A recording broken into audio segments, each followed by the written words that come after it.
Halo teman-teman, di video sebelumnya kita sudah belajar untuk mensimulasikan awal sistem on-grid ya.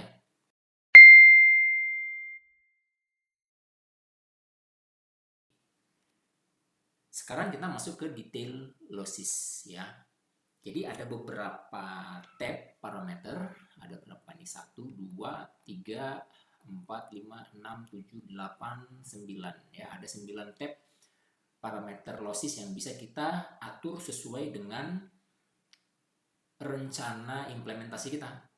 Nah, jadi kalau misalnya di atap, di ground mount itu kan punya parameter sendiri-sendiri ya, seperti di thermal ini. Nah, kalau di thermal itu kan misalnya yang ground mount, kita cenderung pakai yang free karena di sini biasanya sirkulasi udara di bawah panel itu cenderung baik gitu.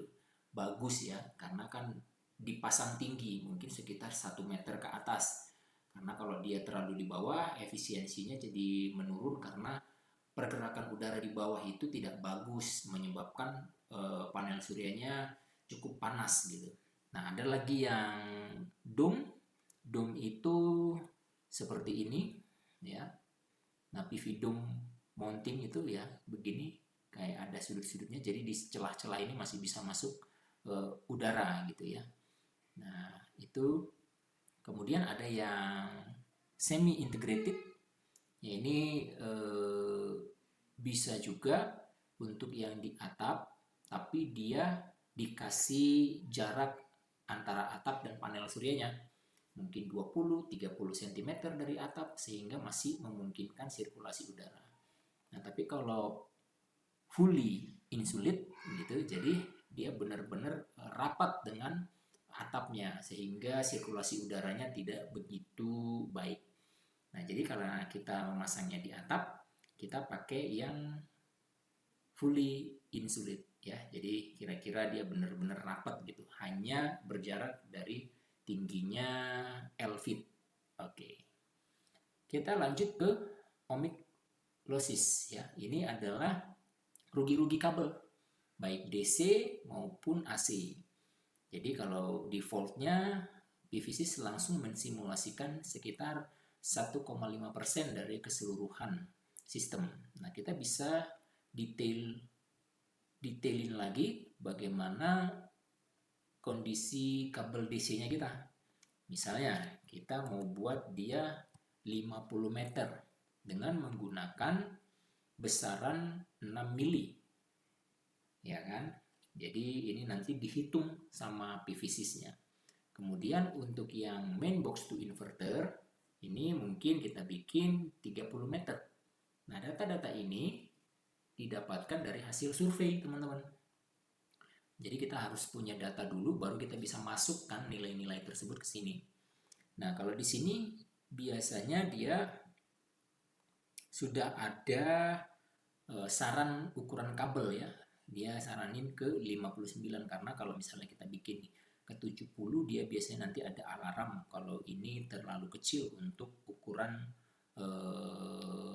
daya yang akan dialirkan gitu, karena kan udah sekitar 500 kW ya, kWAC. Jadi dia menyarankan sekitar 95 mili square meter, milimeter maksud saya ya.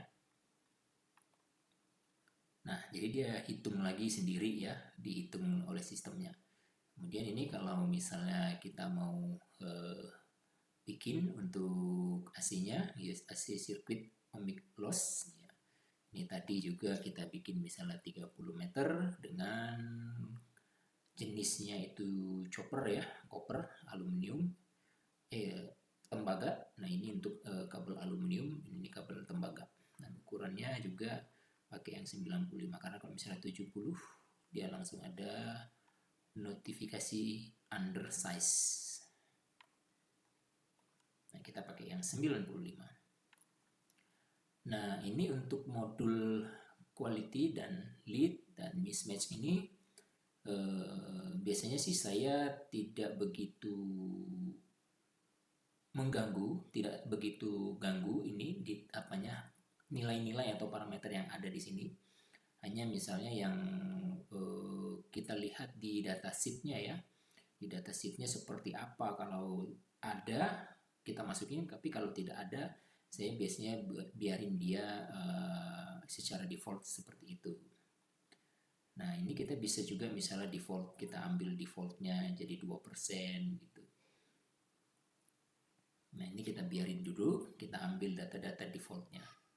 Kemudian ini soiling loss. Ini apa ya? Soiling loss ini adalah persentase losses yang disebabkan area panel surya itu tertutup oleh benda-benda asing, termasuk debu, salju. Jadi teman-teman diminta untuk memasukkan persentase per tahun, kira-kira loss karena debu ini berapa persen, ya kan? Kalau misalnya area kering banyak di daerah jalanan mungkin bisa 2-5%, tapi kalau di daerah yang mungkin lebih bersih mungkin dia 1% ya. Nah, dalam hal ini kalau saya gunakan 1% karena di Waingapu mungkin udaranya masih bagus ya, dan tidak terlalu banyak lalu lalang truk, jadi ya udah kita bikin 1% aja dulu untuk soiling lossnya. Nah, untuk iron losses ini adalah losses yang disebabkan oleh sudut pencahayaan atau penyinaran ya. Jadi kalau misalnya ini biasanya datanya kita ambil atau kita minta ke manufaktur. Karena manufaktur itu biasanya ada lagi pihak ketiga yang menguji, misalnya dari TUV. Jadi TUV yang akan mengeluarkan sertifikat untuk ion lossesnya ini. Misalnya dia untuk 0 derajat berapa lossesnya, kalau dia di situ kan dia benar-benar jadi satu ya, benar-benar loss semua gitu. Nah, sementara kalau misalnya 90 derajat dia baru yang nggak ada lossnya. Nah, jadi ini biasanya saya nggak utak-atik karena nggak punya datanya. Kalau teman-teman punya datanya yang menjelaskan setiap angle ini ya, kalau misalnya 30 derajat berapa lossesnya, silahkan masukkan di sini. Jadi ini saya biarkan default. Nah, untuk auxiliaries ini adalah losses yang kita gunakan untuk keperluan pembangkit. Misalnya di pembangkit tersebut ada lampu-lampu internal ya untuk penerangan pribadi atau pembangkit itu sendiri, karena kan biasanya yang kita jual itu adalah energi yang keluar dari pembangkit. Nah, yang dipakai sendiri nggak dihitung sebagai benefit gitu ya. Misalnya ada kipas pendingin, blower, AC atau alat-alat elektronik yang lain, lampu penerangan di sekitar panel surya kalau dia ground mount dan lain sebagainya. Jadi kalau memang teman-teman punya nilai-nilai daya ini, silahkan dimasukkan berapa dia. Misalnya ini konsumsi malam ya, masukin dia. Kalau misalnya ada AC, masukin dia berapa nilainya. Nah, karena saya tidak ada datanya, jadi saya tidak masukin ya. Apalagi ini kan simulasi PLTS atap ya, yang langsung diinjeksikan ke bangunan atau ke gedung ya. Jadi semua produksi akan diinjeksikan langsung tanpa kita gunakan sebelumnya ya. Jadi benar-benar bisa dibilang 100% akan kita ekspor atau kita jadiin duit, kira-kira gitu.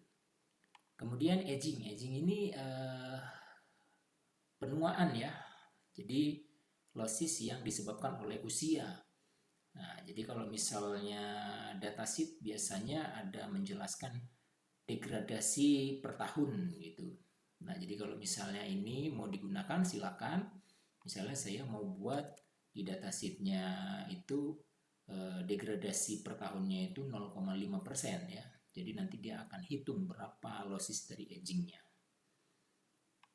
Untuk ketidaktersediaan, unavailability ya.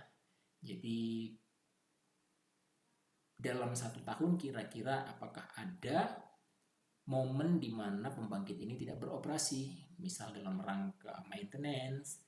Jadi teman-teman bisa masukkan berapa durasinya, hari per tahunnya berapa.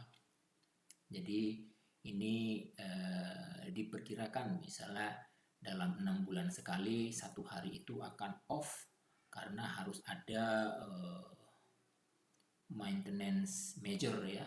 Jadi seluruhnya di checklist, semuanya diperiksa lagi, kekuatan baut dan segala macam. Jadi harus mati dalam 1 harinya. Nah ini dimasukin kalau mau dimasukin, tapi dalam hal ini saya tidak masukin ya. Nah untuk yang spectral correction ini biasanya dia sudah include ke panel suryanya. Jadi panel suryanya sudah memasukkan data tersebut gitu. Jadi nggak usah rubah-rubah lagi kecuali teman-teman punya nilai tersendiri. Misalnya masukin panel surya di database-nya dan masukin teknologinya apa, poli atau monokristalin atau apa gitu. Jadi semuanya bisa dihitung gitu. Tapi dalam hal ini karena Trina sudah punya, jadi saya biarkan dia menggunakan datasheet Trina yang sudah diinput ke database PVSys. Oke, nah setelah semua detail kita masukin, kita bisa run simulasinya.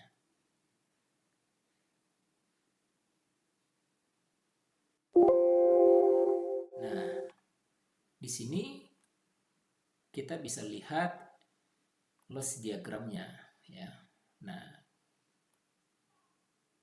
ini saya save dulu ya. Saya save dulu ke sini ya, detail loss karena sebelumnya saya sudah pernah simpan, jadi saya simpan ke sini.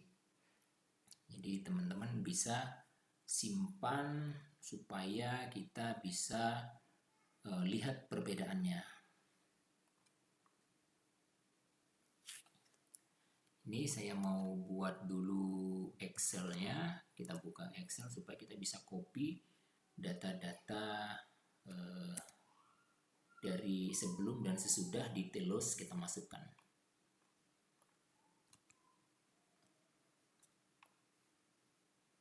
Nah ini kan untuk yang detail losses ya. Kita copy image to clipboard. Ini kita kurangin aja supaya tidak terlalu besar.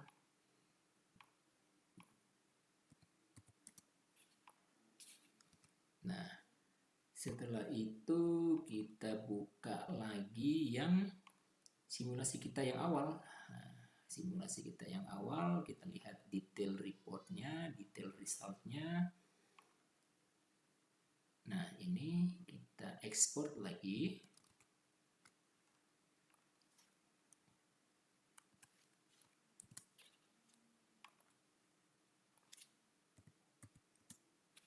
Nah, seperti ini ya. Jadi ini sebelum dan ini sesudah kita masukin. Nah, kalau sebelum itu tidak ada nih sailing loss faktornya ya, faktornya. Nah, sekarang sudah ada 1%. Kemudian kemarin temperaturnya itu 10%, sekarang berapa? 13% ya. Kemarin itu tidak ada modul degradation-nya, sekarang sudah ada ya. Jadi semuanya tercuplik di sini sampai akhirnya keluar. Kalau sebelumnya yang diproduksi itu sekitar 1291 mega, sekarang setelah lossesnya itu kita atur, jadi ada turun produksinya sekitar 1135 mega ya. Jadi ada selisih berapa ratus ya, berapa ratus kW. Nah itu tinggal dimasukkan ke klien ya, kira-kira mau nggak dengan loss yang seperti ini. Ya kalau memang kliennya masih mau terima, oh ya udah nggak apa-apa, tidak terlalu signifikan lossesnya, memang itu rugi-rugi dan dihitung-hitung masih ada benefit yang bisa dinikmati. Oke, eksekusi aja. Nah, itu jadi kita sebagai pengembang senang gitu lah. Karena mereka tidak jadi atau tidak membatalkan progres pembangunannya kan gitu. Jadi kita jadi dapat cuan. Nah, itu untuk pembahasan tentang detail losses. Jadi di sini teman-teman udah bisa mensimulasikan sistem yang mendekati kondisi real gitu. Jadi semuanya dimasukin, nilai-nilai kabelnya seperti apa, kemudian temperaturnya kita mau pakai yang mana, sehingga kita tidak dibilang nanti bohong gitu sama kliennya. Kamu bilang produksinya sekian dan akan dapat sekian, ini kenapa terlalu jauh gitu ya kan, ada selisih berapa puluh juta misalnya gitu. Nah, jadi kita bisa antisipasi hal-hal yang demikian dengan memasukin losis supaya analisa kita lebih mendekati kondisi realnya. Oke teman-teman, sampai di sini dulu pembahasan tentang detail losisnya. Next kita akan membahas tentang self-consumption dan storage, di mana aplikasi ini biasanya saya gunakan untuk mensimulasikan sistem hybrid. Tetap diikutin video-video ini, kita sama-sama belajar. Silakan kalau ada yang ingin memberi masukan, komen aja di bawah, kita berdiskusi bersama. Sampai jumpa di video selanjutnya. Terima kasih. Ciao.